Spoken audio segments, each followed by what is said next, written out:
Now that we understand what Adobe Lightroom is and what are the cases that you'll be using Lightroom, let's now look at some of the things that you can do inside the program. So first of all, you can easily organize your photos and images inside the Lightroom. So you can build a album or a collection of photos.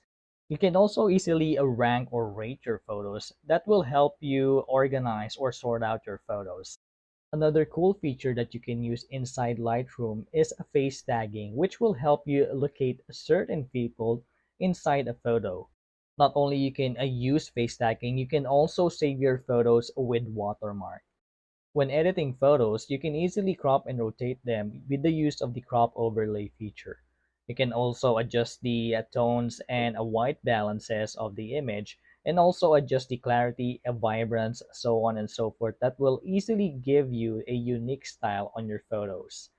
You can also edit photo sections inside Adobe Lightroom with the help of the local brush, radial filters, gradual filters, and you can use those things to also remove some spots inside the program.